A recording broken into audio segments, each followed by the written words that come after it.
Are we planning for about an hour?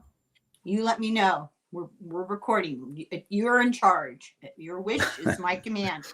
Kay Okay. Falcha, welcome to Irish Granny Helen. And I have a treat, an honor. This is such an opportunity. I want to introduce my guest, we all feel like we know you, our friend, linguist, researcher, theological teacher. I cracked up. It said church doctor. I knew you weren't prescribing anything or diagnosing anything. Docere, right? Latin, to teach. It's about teaching. Oh, there's another layer to that, but maybe we'll come to that in a minute. Okay. Yeah. Oh, good. Oh, good. And author, most importantly for our purposes here, author of all those wonderful books, the Eden books, and also an Anglican Archdeacon. So welcome to the Venerable Paul Wallis. I looked up the appropriate title. Thank you very much. It's lovely to be with you. I'm really excited to be with you on your channel. I absolutely love what you do. Oh. And technically, I'm no longer a venerable. That you're only a venerable while you're serving as an archdeacon. What did you do, Paul? Oh, no, it's just that archdeacon was a job I did for a while. And while you're doing the job, you get this lovely title, the Venerable. I loved having that title because it was the same as the Venerable Bede, who, of course, is, the great historian of Saxon England, Britain back in the day. But when you move on to other jobs, you have to give the title back. So you have to sit to it lightly. But I like to mention the fact that I was 33 years in church-based ministry, that I did attain to the elevated rank of archdeacon, that I was a serious churchman for a very, very long time. And it's from that route that I found my way into paleo contact, which is what all my Eden books are about. And that route, a roundabout way. I know, catches people's attention because it's unusual. Yeah, it is. Well, in your honor, you can't really see it because of just the weird angle of the camera here. But in your honor, I'll show you. I'm wearing ecclesiastical purple. Oh, very good. You're welcome. Well, that's it's still technically Lent. You wear it for Lent. And of course, I do get into the topic of ecclesiastical purple in my latest book in the series, The Eden Enigma, because of course... Oh my God, I'm going to interrupt you here and yell at you. I was trying to get your books in the right chronological order today, and here I am. When you first contacted me, I was actually literally sitting taking notes on this. Oh, beautiful. I thought this was it. You're torturing me. Now there's another one. So there's a sixth in the series, so keep going. Don't stop. Great. But I mentioned the purple because it was King Cyrus the Great of Persia, the founder of the Achaemenid Persian Empire, who picked purple as the royal color. I think there was a shift in color technology, and he thought, I'll have that, and that'll be the king's color. And it made its way from there into the Roman Empire, and from there into Christianity, and from there into Lent, of course. So I had all these reasons for wearing purple when I was in church-based ministry, obviously for Lent, obviously for funerals, but it's actually a reference back to royal power in the 6th century BCE. Yeah.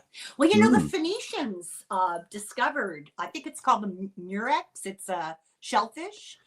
Yes, that's right. That's where they got the dye, right? But it was very rare, and it took a lot of the little shellfish, a lot of work. It was intensive. So nobody could afford it except exactly, right? Exactly. That's right. So let's see here.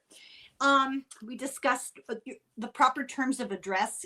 I just call you Paul? Is that okay? Yes, that's the correct form, Paul. Bless me, Father. So just to let you know, I think I've said this already, but I want to reiterate that your books are so popular. They're so interesting. But I have people torture me every week. When's Paul Wallis going to come and talk? When are you going to have a conversation? Isn't that interesting? Well, those are good questions, Helen. Those are very good questions. Very good. Glad we're answering them today. Here's your answer. That's exactly right. And so the first thing I wanted to talk about, I think people kind of already are familiar with your backstory. And so there's no point in belaboring it because I have some things to ask you about. All right. But I'm so curious about the response of your professional peers. And, and I know you talk about this quite a bit, but seriously, did people just avoid you like the plague? That has been the main response from people that I've worked among through the years. I've been surprised and delighted by those who have actually made this journey with me. And having worked in the Anglican Church, I found quite a few clergy sort of sidling up to me and saying, "Oh, I've long been interested in this topic. I've always thought that we had company in the cosmos. I've always thought there were ETs in the Bible, the Old Testament in particular." And perhaps I shouldn't be surprised that it's among my Anglican friends I find a bit of support of that kind, because the Anglican Church isn't a doctrinally based church. So some churches will gather around, 12 fundamental truths or the tulip of Calvinism. They're associational churches in that way. But the Anglican Church is really founded on a tradition, and there's doctrine in it, but it isn't the be all and end all of why someone would go to an Anglican church or be Anglican clergy. So I found some support among my Anglican colleagues. Although the main response has been, yes, avoiding me like the plague. I know many of my Anglican colleagues follow me on social media, and they'll comment if I put up a cat picture. But if I put up anything relating to my books, the Eden series, they haven't seen it. So there's been a bit of that. Every day, or most days, I will get very angry, hostile letters, emails, messages, comments from people who feel that I'm threatening their perhaps more fundamentalist Christian worldview. Yeah. And they live in a world where you're either teaching the truth or you're a false teacher. Mm-hmm. You're either in the kingdom of heaven or in the kingdom of Satan. So I must be the kingdom of Satan because I don't believe all the same things they believe. So I get a bit of that. Occasionally, I'll get a death threat. Thus far, nothing that's really required any action. No one said, I've got this kind of weapon. I know where you live. I know where your kids go to school. None of that. But it has prompted us to have rather a bit more security around our home than we've had in the past. So there's a bit of that. But, the thing that has amazed me about the response is, and of course, official silence, because I know that there are clergy asking their denominations for a response to my work, including the Church of England. And I bet it's the opposite too. I bet there are a lot of congregation members who approach their clergy looking for guidance about their experiences you've mentioned. Oh, absolutely. And this is why I don't mind being a little bit provocative around the silence in the churches, because I do feel that most of the mainstream churches are letting people down by not engaging with this topic, because every congregation will have people in it who have had experiences that have really disturbed them potentially or changed their world in some way, and they're not allowed to talk about them. I happen to know, if you're looking for people who've had close encounter experiences, you're going to find a larger proportion among veterans of war and veterans in general of defense forces. If they've had an experience, who do they go to? Most pastors, parish clergy aren't equipped to talk about it, won't talk about it. They can go to their defense force chaplain, and even there, they won't do business with it. And I know more senior clergy who are involved in that world who treat it like a joke.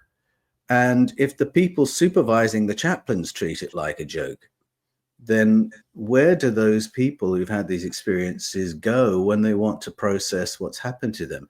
And it's why people like me find a lot of people contacting us, the writers, who delve into this territory for conversation, for coaching. And when I published my first book in the Eden series, Escaping from Eden, I was overwhelmed with people, veterans in particular, contacting me saying, I had this experience when I was 22. I'm now 65 and I desperately need to talk about it because in all that time, I've only ever told my wife or my spouse, and I still haven't wrapped my head around it. Can I talk to you about it?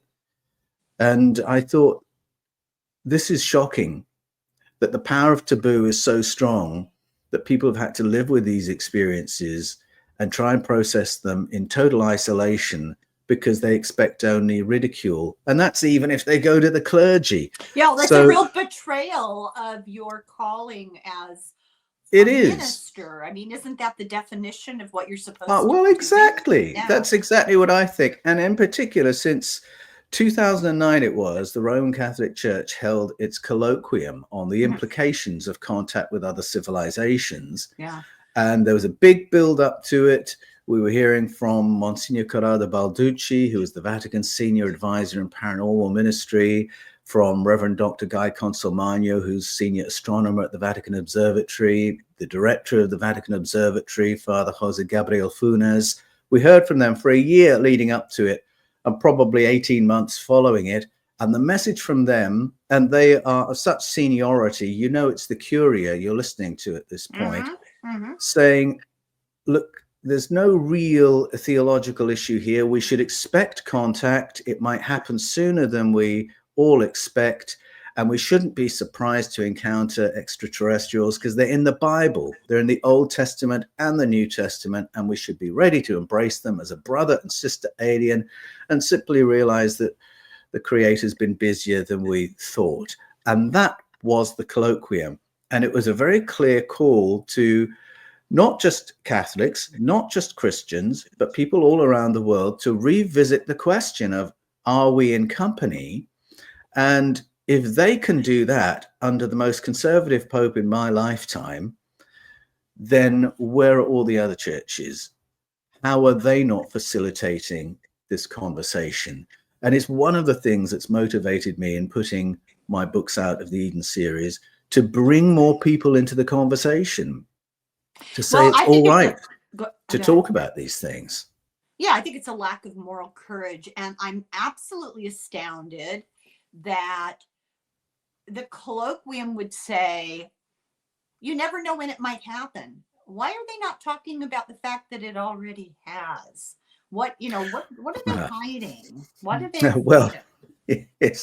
Well, exactly. I mean, when the colloquium happened, it gave every appearance of of coming in on the back foot, that they expected disclosure of contact to happen imminently, and they wanted to get in and say, get in front of it. There's no issue here. Right. Do you remember we talked about this? Right. And that was my impression. And then everything went quiet, and it's very hard to go back and find those press announcements that were made back in the day, because a disclosure was not made. But I felt that that colloquium happened because they knew a whole lot more than they were willing to say. And now, of course, since 2017, with the leaking of the Tic Tac footage, since 2019, when essentially the Pentagon admitted that it had had reverse engineering departments in place for 70 plus years. Radar, I mean. So once we're in that territory, and we know that now military intelligence around the world, but particularly in the States, knows about current contact, I think it's impossible to believe that the Vatican doesn't know about that as well. And as I point out, particularly in my book, The Eden Conspiracy, the Vatican has been involved for a very long time in suppressing information about ET contact through the ages. So I'm quite sure there are people in that world who've been read in. Do you know about the work of Dr. Diana Pasulka, who wrote Encounters and American Cosmic. I've not read her work. I know her name, but I haven't read her work. Really interesting stuff. She's a professor of theology in North Carolina. And I think she's a devout Catholic, but I read so much of this stuff, it's all one big mishmash, but I do think she's a Catholic. And she started out working on her, I think, to get her doctorate on mystical experiences like Fatima, Lourdes, Medjugorje, those sorts of things. And in the process, somehow going to conferences and such, met Jacques Vallée. Oh, and wonderful. They found out they had a ton in common as far as the research that they'd done, their attention to historical lore and mythology, as are you paying attention to that? And they realized maybe this is all just the same thing. Maybe what we're looking at is not Jesus's mother in one place and somebody from another planet in another place. Maybe we don't have the vocabulary to say what it is, but maybe it's all the same thing, presenting itself in a way that resonates for the time and place. So if you showed up in a flying saucer in the year 1200, people would not, look at in the Bible, was it Elijah trying to describe Ezekiel trying to describe what he saw in the sky, and not having the words, talking about roaring lions and fires and all that stuff. Maybe we need to look at all of this very differently, but brings me back to my question again. What do you think that the Vatican specifically is trying to hide or are afraid to admit? Well, the history is that when Catholic Christianity, and it's not just Catholic Christianity, goes into... Let's pick on them. Yeah, that's right. Let's make an example of them. When Catholic Christianity has gone in military force to colonize new countries. So let's think about Portugal and Spain going into Central and South America. They've gone in to take control over a vast territory, and they're only going to achieve it by full spectrum dominance. So if there's anything like a local military, you have to get rid of them. If there's anything like government structures, you have to get rid of them. Teaching structures, get rid of them. Libraries, burn them. Priesthoods, get rid of them. And essentially you're going in to delete and replace the culture. And so what that meant going into Central and South America was getting rid of narratives of contact, because the stories of human origins with which those cultures had journeyed were very different from Catholic orthodoxy. And they included elements that you can find in indigenous story all around the world. Yeah. And the overlaps are extraordinary, of a time when the planet was devastated, and then our ancestors, the survivors, see these advanced non-human beings turning up and doing rehabilitation work to separate fresh water from salt water, land from water, begin getting vegetation going again, clearing then animal life, then human life, clearing the sky. That's right. That's one of the first things that they do. And you can read that in the Central and South American stories only because the Catholic forces were not entirely successful in burning all the books that told those stories. So in 1700, Francisco Jimenez, who was a Dominican friar and a priest in Chichicastenango, gets given one of the surviving copies of this Quiché text, spends years translating it into Spanish, and it becomes the Popol Vuh, and we're beginning to get a window into the narratives that were suppressed when Portugal and Spain went in. And so clearly the idea is there's only one news agency, and it'll be the Catholic authorities, and the Catholic king and queen of Spain King and Queen of Portugal and the bishops and the military who've taken over. There can be no other news agencies. And now you've got Catholic churches and Catholic schools teaching you the official story of the beginning of the world. And there can be no other accounts of the beginning of the world. So they're getting rid of all those things. And within them is the story that we've got company. We've always had company. We are a curated species. We're a curated planet. There's been extraterrestrial contact all through the ages, but that was stamped out and regarded as nothing other than sort of demonic deception to be replaced by Christianity, by Catholic Orthodoxy.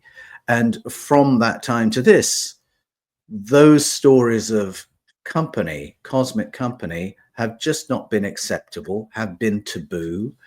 In a similar way, the British took over Ghana and ran it for, what was it, 130 years, something like that.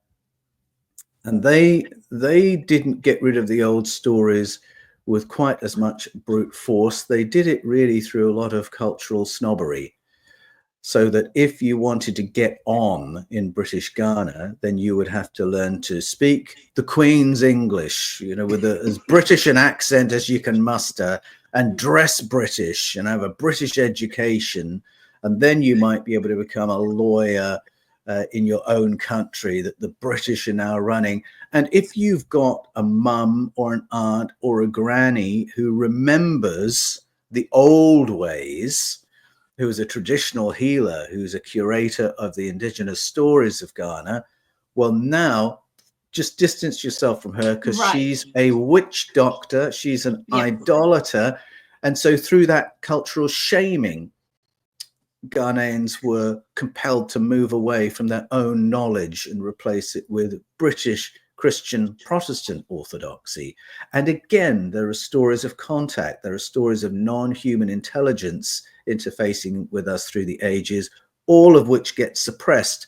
And so you can draw a straight line from that to the suppression of today, where we're not allowed to know what materials are being reverse engineered by Skunk Works or Boeing or Raytheon or Northrop Grumman. It's really all the same thing. And in my book, The Eden Conspiracy, I show how that suppression of memory of paleo contact began a long time ago, began in the 8th century BCE in the case of Judaism, when the scriptures were edited, compiled, reworked, when the carvings of all the beings who'd been remembered had to be defaced, heads broken off the figurines, ceremonies forbidden, priesthoods shut down or completely got rid of. Disappeared from. That's right. Yeah. So it's a very long story of suppression of these other stories in which we have more company in the cosmos. Well, it's always astounding to me, the synchronicities that happen here on my channel. These topics present themselves in such a logical sequence. It's weird.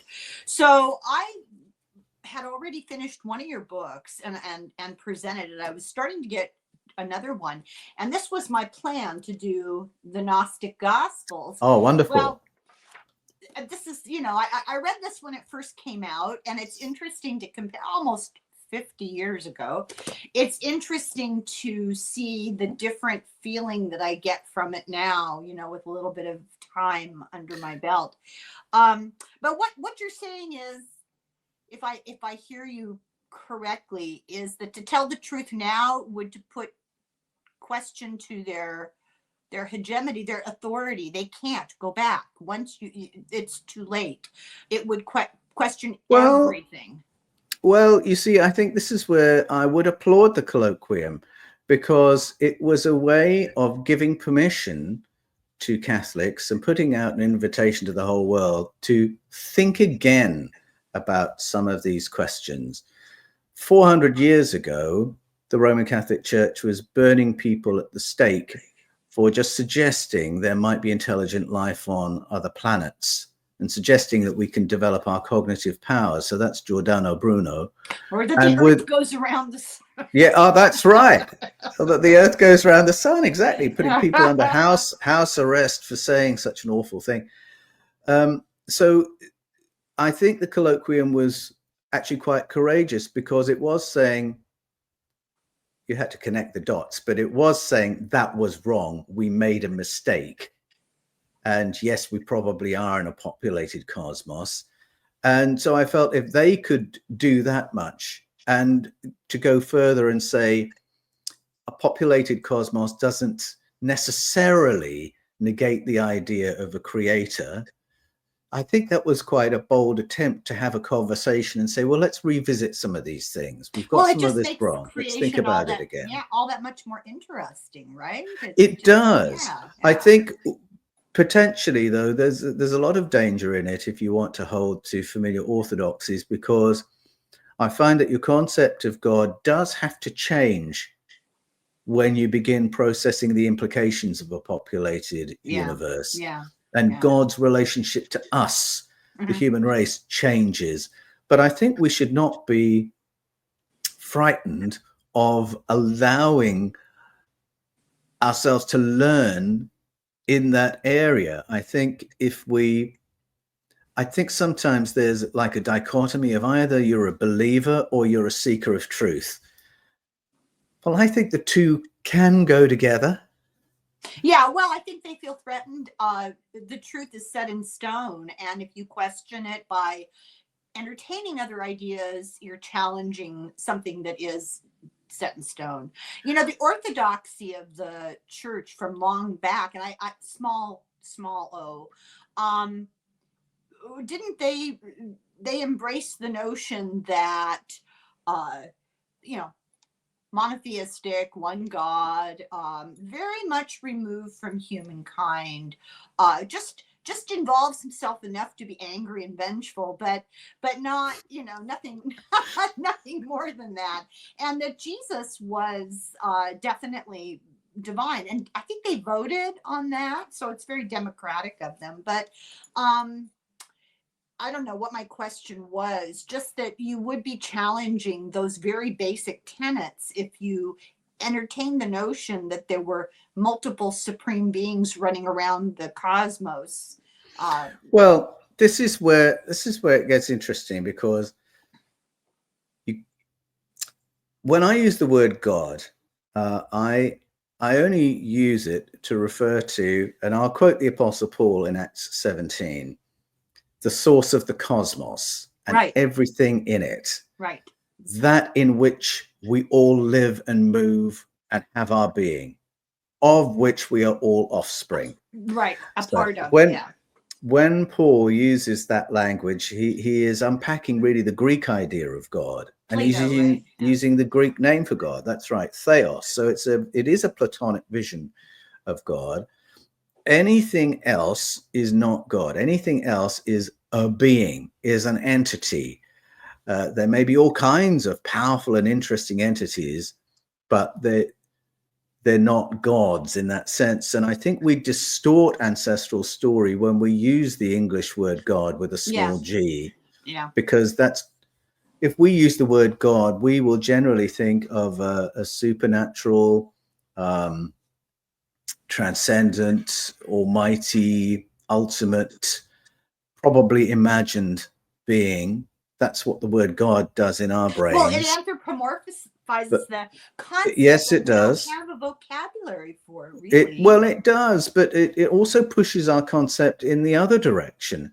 Because I think if you look at words the ancients used, if we look at the feathered serpents and see how they behaved, if we look at the dragons and how they behaved, if we look at the Tingir that I've been learning about in Turkey, or the winged genies of Neo-Assyrian culture, they are not transcendent, spiritual, ethereal, almighty beings. They are very particular beings with particular personalities, particular but limited powers. They are entities who lived among our ancestors in the past.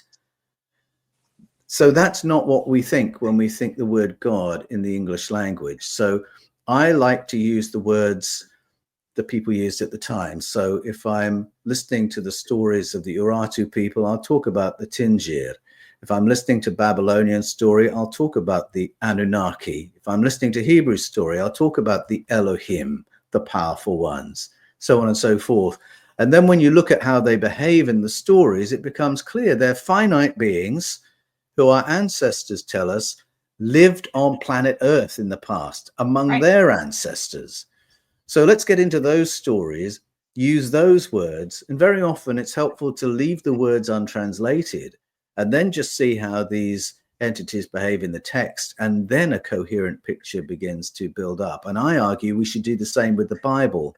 Instead of translating Elohim, the powerful ones, as God, leave it as powerful ones, or just leave it as Elohim. Yeah. And then see what they do. The moment you do that, it changes the narrative. It changes everything. Yeah. Yes, you know, it does. I feel very validated here because when I was younger, I had less than zero interest in Greek and Roman mythology because they seemed ridiculous. They're, you know, called gods, and yet they're more like an ancient soap opera.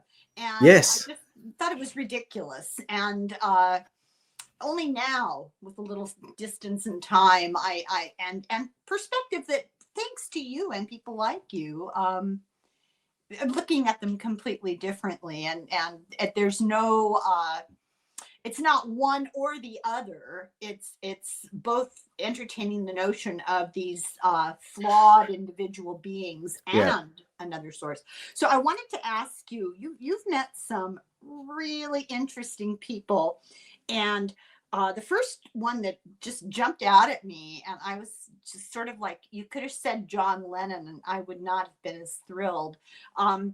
Erich von Däniken. And I don't know if you see him on any regular basis, but I have a message for you to give him if you can. His book, The Chariots of the Gods, I gave a book report on that book in 1968 in my Catholic girls' high school. Oh, well done. Thank you. And I took enormous amounts of ridicule. Nobody was mean about it, you know, but they're like, okay, Helen, we'll see you when you take off, you know, in the flying saucers. I thought it was a fabulous book. And I've heard from many people that his book was paradigm shifting for them. So just to thank him personally from me would be a thrill to know it's out there somewhere. So I love for sure. Well, that's kudos to you for championing the book. I read it when I was 11 years old.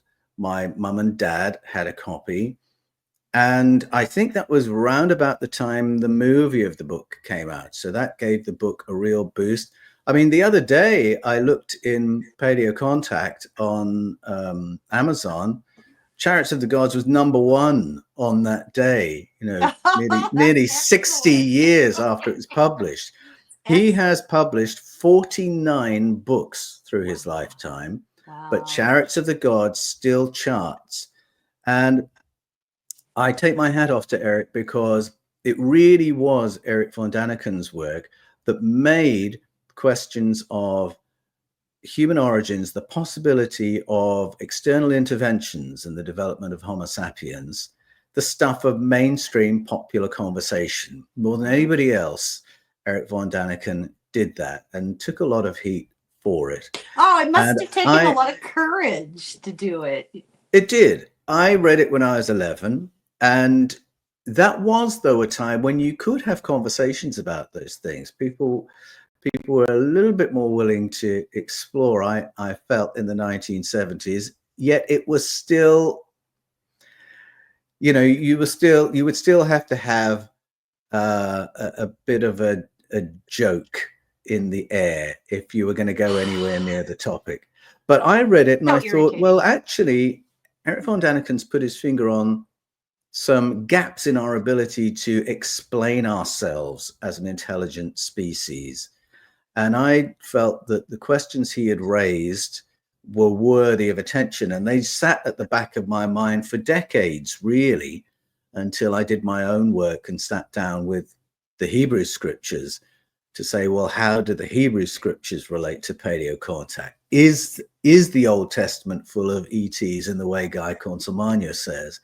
And it was when I did my own work that I realized, oh my goodness, from cover to cover, this Bible is full of contact phenomena. Well, I'm laughing here because, first of all, you're just a baby because, you know, I think we read it about the same year. You were only 11, so we won't even go into that. But let's not do the maths. No, let's not do that. But I'm laughing because you referred to the Hebrew scriptures, and I'm thinking back what got me interested when I was 11. I was really into that book, The Interrupted Journey, about Betty and Barney Hill from New Hampshire. Oh, okay. I heard that story, and I referred to Look magazine, which did a big photographic article. I'm pretty sure it was Look might have been Life, but they're so similar. So sometime in the mid to later 60s, they did a huge cover article about them. It was quite the topic of conversation for a while in mainstream media. Do you remember the Phoenix Lights, the story of the Phoenix Lights? I remember that the Phoenix Lights happened, and but it's not. I think it was around 1998. Have I got that right? Yeah, I'm so but bad. I haven't made a study of it, and well, I'm using it as an example. Okay. So in summary, the sky, as far as the eye could see, was completely darkened by one object that had lights on it. And it wasn't just Phoenix, it was 3 or 4 states. This thing was tracked by air traffic control, military and civilian, by experts on the ground, scientists at observatories, police. It's just so many eyewitnesses of respect and unquestionable integrity, you know. The governor of Arizona, I'm pretty sure, I hope I have this right. Governor of one of those states was called Fife Symington, and he called a press conference. And he came out and said, I have a special guest. I just want you all to calm down. There's nothing to see here. Don't be excited. And he paraded somebody in a gray alien suit and made a big joke of it. That's right. Yeah. 5 years later, 10 years later, when he stopped running for office and he retired, he made a point of doing a public apology and said, I politically had no choice, but I'm here today to apologize to you because I saw it too. Yeah. It's sad. It's good to know about that, because people need to know that public figures sometimes under a lot of pressure to deny the obvious, and we've seen a bit of that around the drones and orbs phenomenon in the last year or so, where non-explanations have been given by the official authorities that are an insult to the public who have seen anomalous things in the sky. It's sad. I think if people follow the topic, it gets a bit wearying, really. One of the reasons I like talking about paleocontact is that it gets around all the current misinformation and disinformation, and it really shows the pedigree of a worldview that has the possibility of contact in it, because it's something you can't avoid when you listen to ancestral story, when you listen to indigenous narratives. And if you want to get beyond, the official news agencies, whether we're talking about, the Catholic authorities in 16th century Peru or Guatemala, then you go to the folklore. That is where the other news has survived. That's where the ancestral memory has survived. That is the historical record of the place. So I hear what you're saying, and I agree with you. And I certainly don't need to debate the veracity. That's a given. But I have a question that does go back to paleocontact, but it also moves forward into the future. But I have to mention a topic that was somewhat controversial. I don't know if you heard of the singer Tom DeLonge. I know of Tom DeLonge, but tell me more. So he, long story short, famous rock guy. I'd never heard of him, but he claimed to have a message that he had received. He'd been into the whole concept of UFOs for a very long time. Long story short, he provided this message. And one of the big shocks of the message, according to one of your countrymen, Ross Coulthard. Ross Coulthard. Yeah. He said what he used to listen to Tom DeLonge on podcasts, coast to coast, that kind of thing, and think to himself, this guy's a lunatic. And then he actually interviewed him and talked to him, and he said that it was one of the most chilling things he'd ever heard. And he, to bring it down to the simplest form, there is this struggle going on between different flavors of entities. I'm at a loss what vocabulary to use. Yep. It's historically, it's been going on forever, back all the way to paleocontact. It continues to today. And the way that he described it sounded eerily to me like the fall of Lucifer and the fight between the different angels, the good angels and the bad angels. And I'm not advocating all that stuff is true or not true. It just reminded me of the story. And he said that he was told that institutionalized religions were created intentionally to create fear, for control, and to keep people at each other's throats, but that they were given to us, created intentionally by these entities. Now, that's part one. Part two is I had a long conversation with a man who is a neuroscientist, experimental man. I don't even know what he does. It's just he's an egghead, very, very smart man, very nice person, who was a fellow at Harvard. And he had some personal experience, with whatever. And he got the same message. And he had no idea who Tom DeLonge was. It's so out of the realm of his familiarity, to talk about a rock star who's a skateboarder. He had no idea. But they came up with the same message, and I just wondered, what do you think about that kind of information that sort of agrees with these stories from Sumeria and Babylonia and South America? What do you think about that? Well, they are only repeating what our ancestors have told us for a very long time. If we go to the Hebrew scriptures for an example, they talk about a sky council, a ba'adat, a council of power that has a range of demographics sitting at the table with conflicting agendas for Project Earth. And we know what some of their conflicts are about. How many humans should there be on the planet?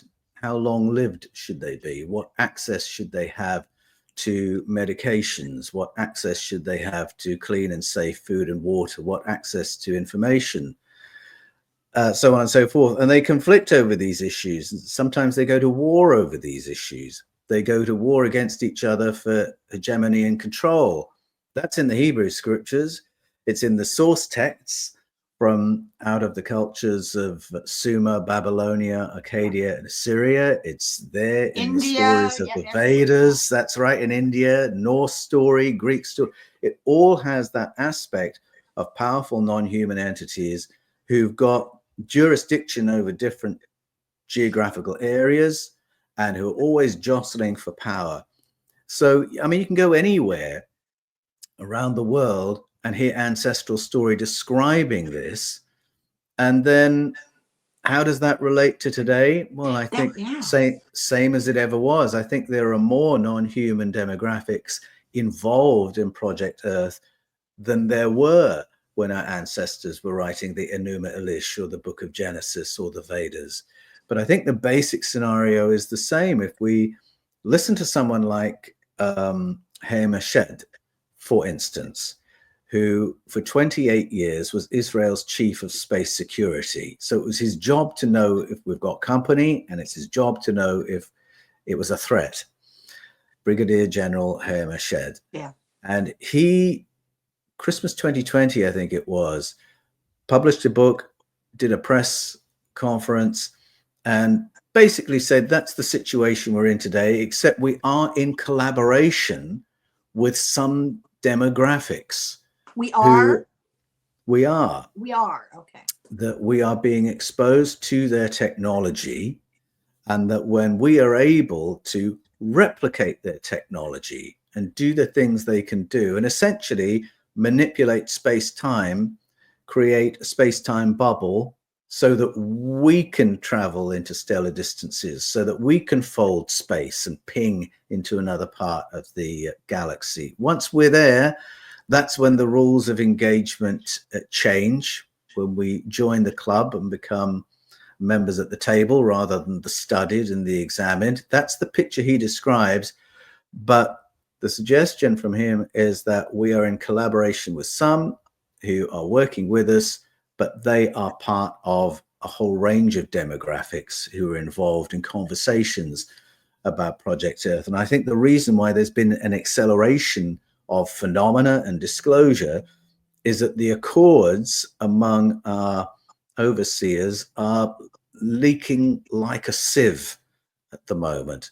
And the conflicts among those demographics are creating some uncertainty as to how things will move forward. Again, you read Ancestral Story, well, that's actually nothing new. Yeah, nothing new, right. And when you get into the story of angels being thrown down and exiled on Earth, that's really what you're being told about.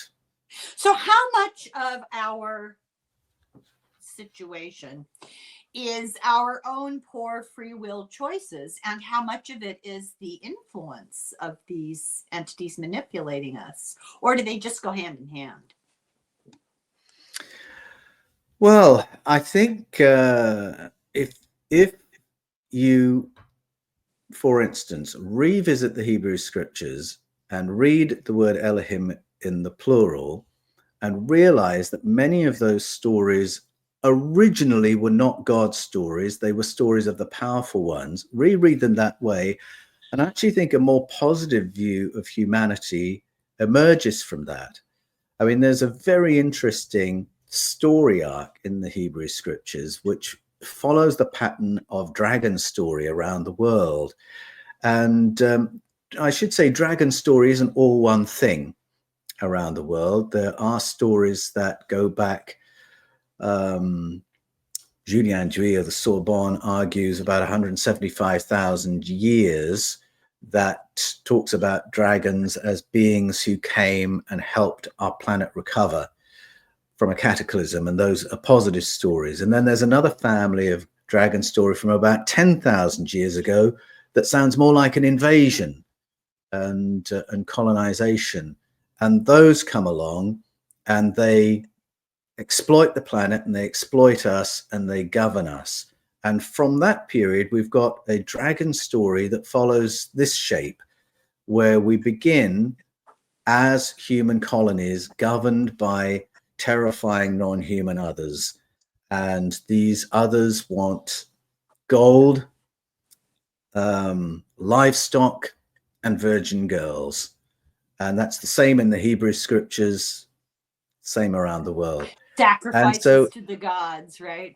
Yeah, that's right. And that's how we live for a while. And we're terrorized. We're terrorized by being incinerated if we offend the dragon. We're incinerated and punished if we don't bring enough tribute, so on and so forth. But that's the basic picture. But this goes on for so long that terror eventually loses its power. The condition of life under draconic rule becomes so awful that people reach the point of saying, what have we got to lose? What have we got to lose, right? By going to war with the dragon. And what if we all come together and en masse refuse to obey the dragon any longer? What can it do? It can only kill a few of us. It's not going to kill all of us. What would be the point?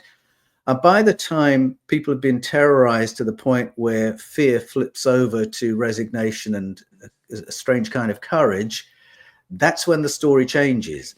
And people come together and they realize if they act together, they do not have to be overpowered by anybody, even if that person is a dragon and can breathe fire and could do all sorts of bizarre things like that. That's a story of social progress. That's a story of social intelligence. It's a story of emotional intelligence that is actually quite optimistic about the power of humanity, that says the power and intelligence of the crowd is better than what happens if we all live as subjects of powers telling us what to do.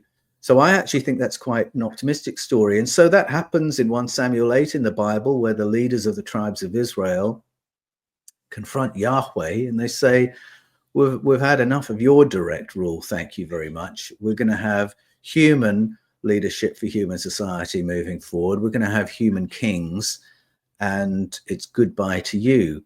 And Yahweh knows the game is up and he has to retire and find other ways to influence public policy. But it's a little bit, the story of Yahweh is a little bit like the story of royalty in Great Britain, where Britain has been going for 800 years trying to become a democracy. And they sort of tried getting rid of the crown, but the crown still has enormous constitutional and very real political power. And, nothing becomes law without the senior member of the Windsor family signing it. Nobody can serve in Parliament. No one can serve in Parliament. Yeah.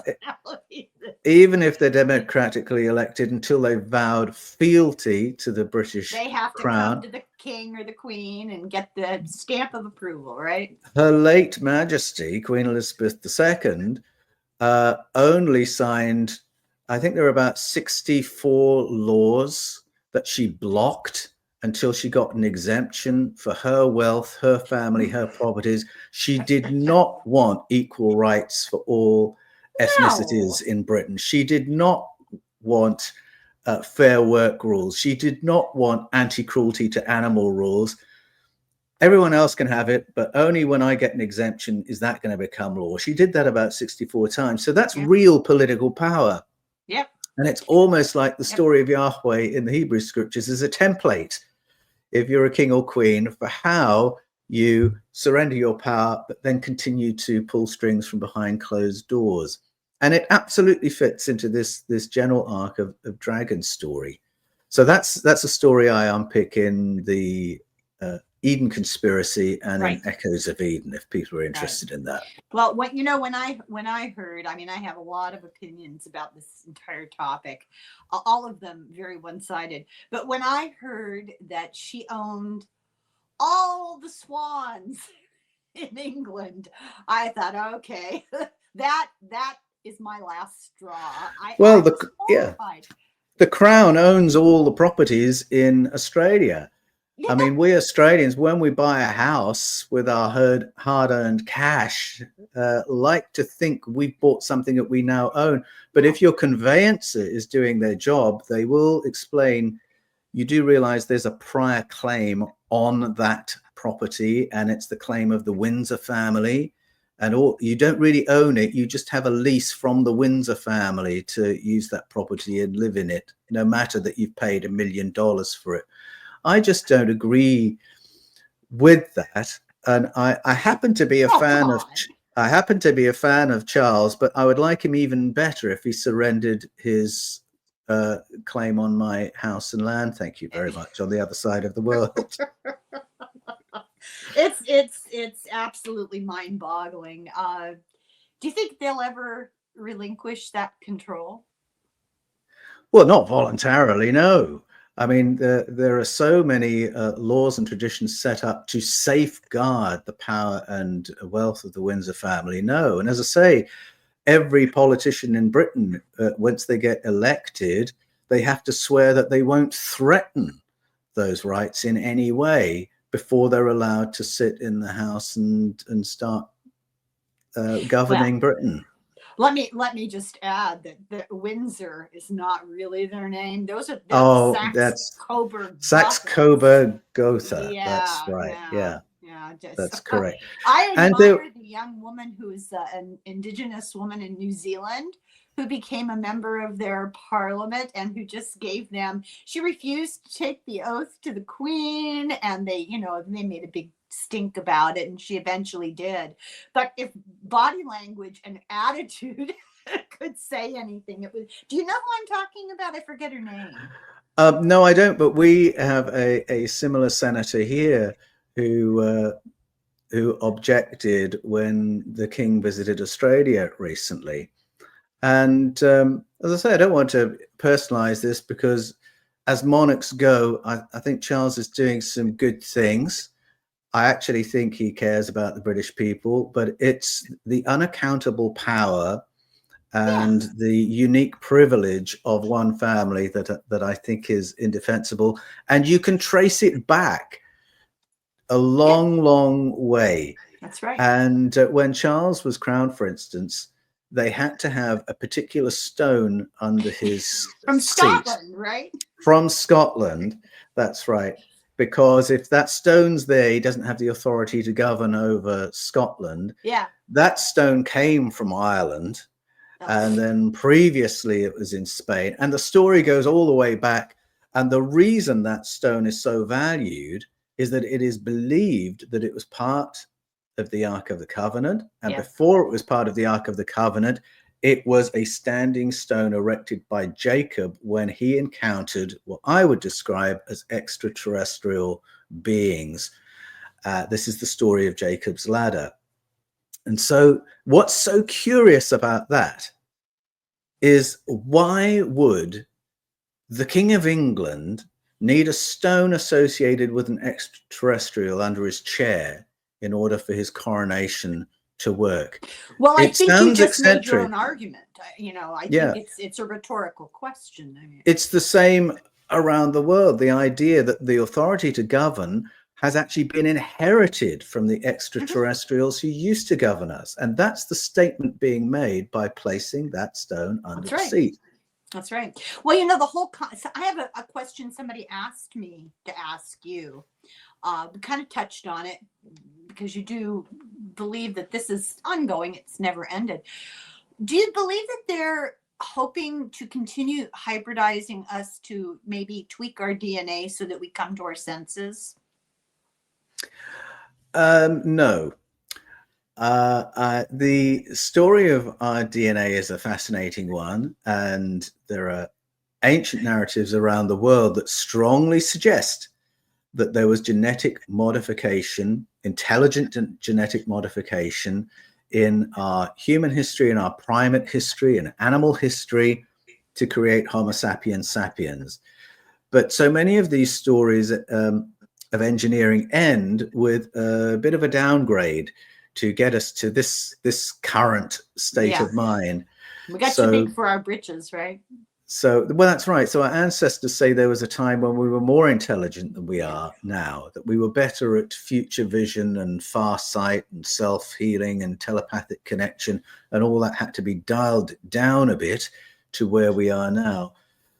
I think the hybridization that's happening now, and that is a story that's been told for thousands of years, is less to do with adapting us and more to do with adapting our visitors. I think some of our visitors want to be more like us, and maybe for a couple of reasons. And one is, I think that we are a unique blend, and somehow our animal strength, our mammal emotion, and our higher intelligence combines to create beings that are potentially very powerful, that have very colorful lives, that can be compassionate, imaginative, creative, loving, in ways that some of our visitors find really attractive and really interesting. I mean, the hybridization story in Genesis 6 is that our visitors found human females very attractive. which of course they are. But I think in every way, they're not just thinking, poster hot. They're talking about all the aspects of humanity are attractive to them, and they want their descendants to be more like us. For those reasons, there's another reason. I think that some of our visitors want to be more like us because they want to be better adapted for our planet, which raises some question marks. And then I think there may be populations who simply need to enrich their genetic stock, enrich their gene pool. And we are regarded as a great species to hybridize with to achieve you do that. Hear speculation that maybe some of them are looking to preserve what they have left of their civilizations, that they've achieved a point or devolved to a point of threat to their actual existence, existential threat, and they're hoping to maybe renew their DNA, get a little variety in there, or come up with some sort of combination, a hybrid that would be acceptable to save what is left. So I think if that's a new thought for people, then go to Nigeria, go to Ghana, and listen to the Mami Wata stories. Yes. Go to the story of Nyam Godu Wad Umbare from Kenya. Go to Wales and listen to the story of Tylwyth Teg. And I think what you will hear there is a suggestion that our visitors have been here for a very, very long time. And this hybridization program has been going on for a long, long time. And it has to do with facilitating their life on Earth. And they're just exploiting us for that, to help them with that. Oh, that's interesting. Now, I've never heard that specific. I mean, I've heard the stories to which you refer because I've read your books, and I recall the abduction of a young woman along the beach who returned pregnant, and a lot of stories like that, and even modern American stories like that. Those stories were more from the past. Didn't your father-in-law tell you the? Yes, my mother and father-in-law told me about the Mami Wata tradition, which I didn't know about before they told me. And then I found out that we're actually quite closely connected with two people who were abducted each for 3 years. And they had children while they were in this other colony of non-human others. And then they were returned. And that was the story they returned with. Which is, I mean, people have to realize that's not a story that's going to help you. It's not going to help you get a better job or be taken more seriously or be more popular. It's a story you're going to hold very closely because you're more likely to be avoided or medicated. You come back with that story. The trauma goes they on both the came with that. Absolutely. It was traumatizing. Yeah. Terrible to think about. Well, I know you have to go, but let me look really quickly and see if I've missed any really significant. Oh, well, you don't want to talk about present day stuff. I guess we've really. Oh, here's a question. This is just a little tiny, inconsequential question. Do you ever speculate about the outcome of all of this? The outcome? Well, I am optimistic that we've always had friends in high places, that yes, our ancestors do have stories that are very dark, stories of colonization, stories of exploitation, but the deeper stories are of nurture and assistance. And I take seriously the claims of Hermeshed, who's been under house arrest ever since he made that press conference, by the way. So I think it adds some credibility to what he had to say. Is that we still have friends in high places who want us to progress, who want us to reach a point where we are citizens of the galaxy and not just of our planet. And I am sure want us to have a happier human experience. As we were hinting at earlier, I think, there are ways of being governed that are very painful and unpleasant. And there are ways of being governed that are kinder. And there are ways of being governed that actually release the intelligence of the crowd, that do not suppress it. And I am hopeful that we have friends in high places who would lean us in that direction and defend us against factions that would say, no, exploit them harder. So I don't believe the future's set in stone. I think there are always struggles around this. And I think the more informed we are as the human population of Earth, the more equipped we're going to be to push things in the direction we want to go, where we're not exploited, where we're not governed autocratically, where we have the freedom to create and love and be inspired and make a human society that's pleasant to be a part of. So I think we have every possibility of going in that direction, but we're not going to go in that direction if we say, oh, all this is too hard, I'll just leave it up to the leaders. What does that say about us spiritually? I mean, free will is the crucial factor. This is about us making the choices on an individual basis, but then learning to do that collectively, wouldn't you say? And where does that leave us when so much of this is almost a sense of being orchestrated? And I know that they cannot interfere with free will, at least that's the rumor. So what are your thoughts on that? Well, free will.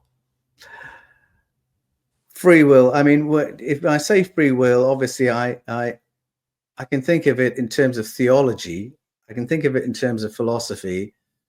But then these days, I also think of it in terms of politics. I'm thinking of it in terms of the individual. There's a writer that I really like, Stefan Schwartz, and he talks about the quotidian choices that we make, small day-by-day choices. That are we making them for the betterment of the rest of the world and from a place of love and compassion? Yeah. Or not? That's what I mean by free will. Yes, I think we need to be intentional about the state of mind in which we live, for a start. We need to be intentional about the emotional state in which we live, and we need to be intentional about being curious, because I think curiosity is the greatest gift that humanity has. I think we have the capacity, for instance, I mean, just from morning to morning, we can decide what energy we want to bring to all the people we interact with. How do we want people to feel after they've had a conversation with us? We can decide if we're going to live in the funk that the news of the day is going to push us into, or if we're going to do something else with our energies. And I think right now, we need to decide to be the kinds of people who can reconstruct a happier world. And if we can be intentional about the kinds of people we are, how intelligent, how conscious, how loving, how compassionate, if we're all doing that, then we have to be governed differently. I think if we have an emotionally intelligent population, then we can't be manipulated by a xenophobe. If we're emotionally intelligent, we can't be manipulated by a rabble rouser or a demagogue. Are you saying I think by example? No, I think simply if you've got an intelligent and awake population, you can't govern in a ham-fisted, clumsy way. And it's our responsibility to be that population. And that comes down to our mood, our state of mind, our curiosity, how we speak to each other, how we encourage one another, how we raise our children, how we respond to people who are under pressure. If we've got the ability to relieve pressure from another family, whether that's financially, giving them a holiday, sharing our natural produce with them, whatever it is, babysitting for people who need babysitters. There are all these tiny things we can do to actually raise the emotional energy of ourselves, our families, our friends, our communities. I think if there are enough of us doing that and having interesting, creative thoughts and conversations, then the whole climate shifts. And you need different patterns of leadership to respond to a population that's like that. And this is why Plato, for instance, decided to go into education rather than into politics, because he thought if we've got a more conscious, intelligent population, the politics will have to change. And I take that view as well. One of the most significant books that I ever read, no offense, that I ever read. None taken.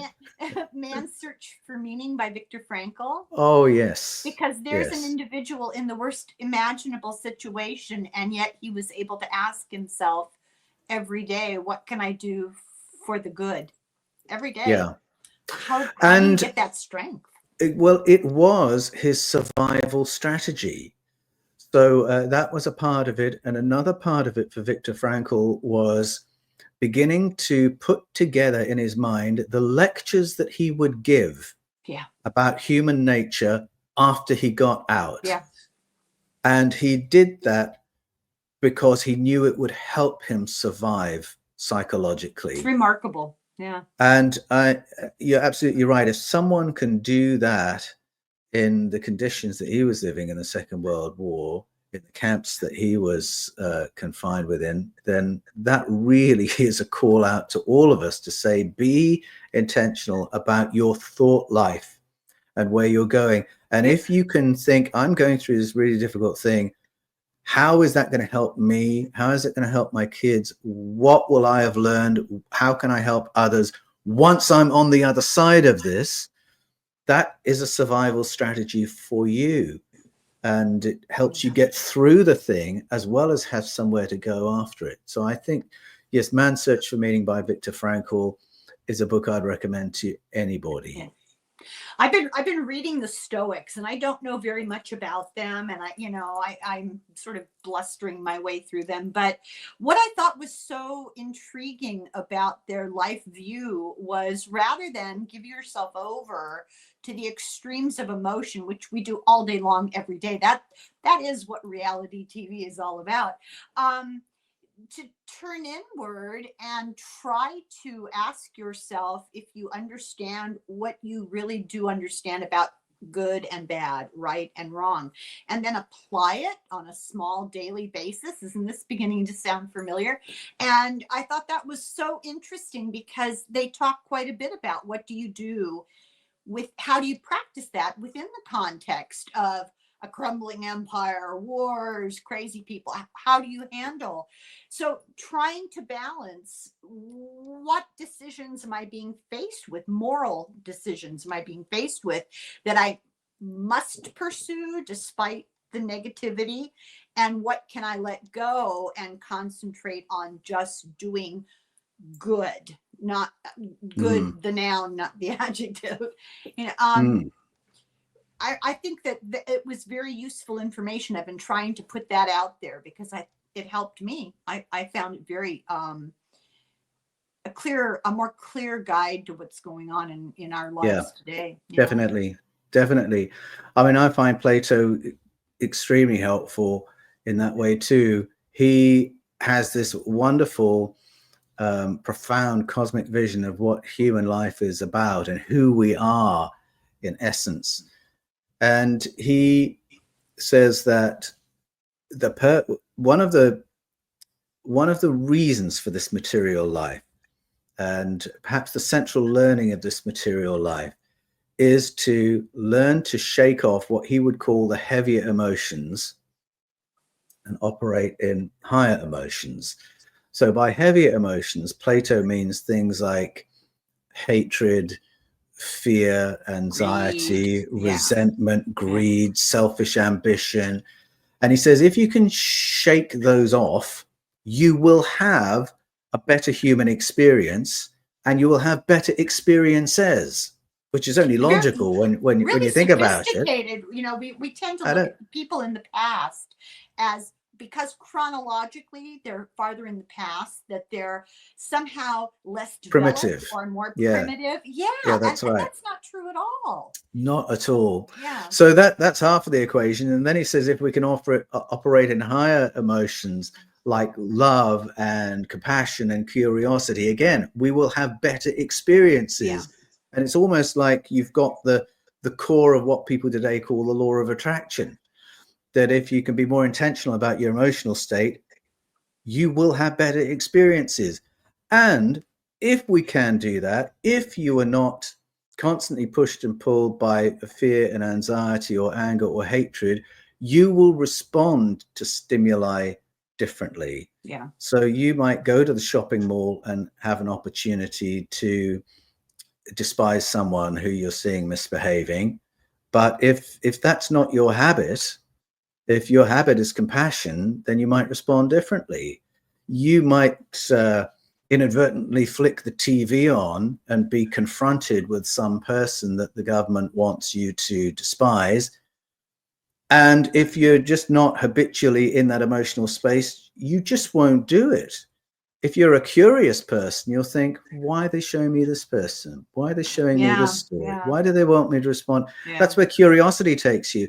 And so I think Plato's basic schema can take us a very long way in terms of navigating a crazy world.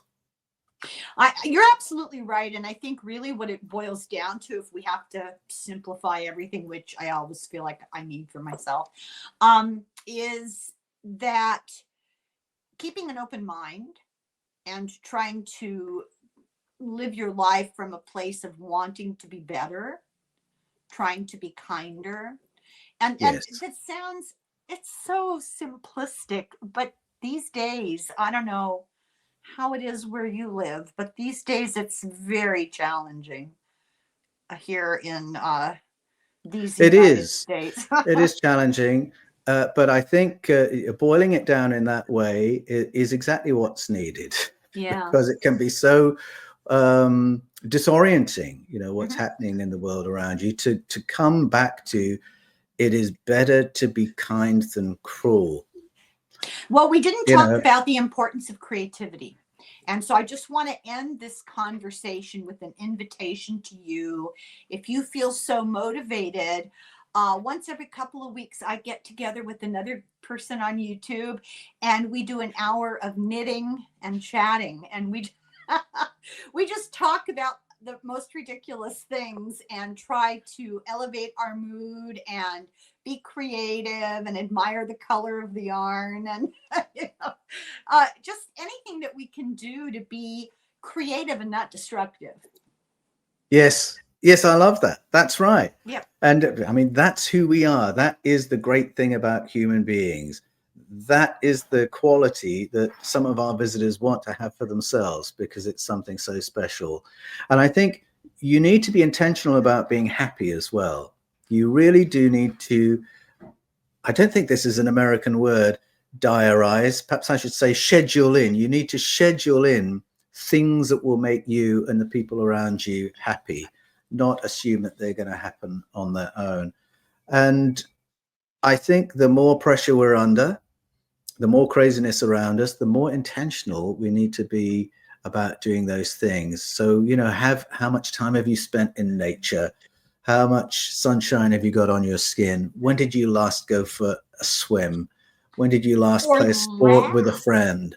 When did you have some friends around? That's right. And laugh together over lunch or dinner.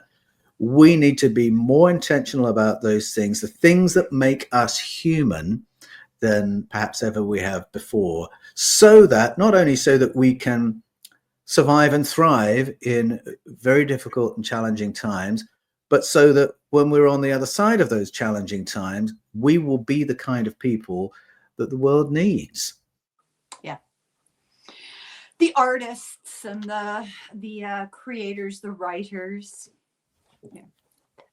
I really cannot tell you enough how much I've enjoyed your books, and there's nothing for nothing quite as good for a history/archaeology nerd who really knows nothing but knows when I'm enjoying something. I just love your books, and I so appreciate, it's quite obvious the amount of work that you've put into them, and I just wanted to acknowledge that it is truly appreciated.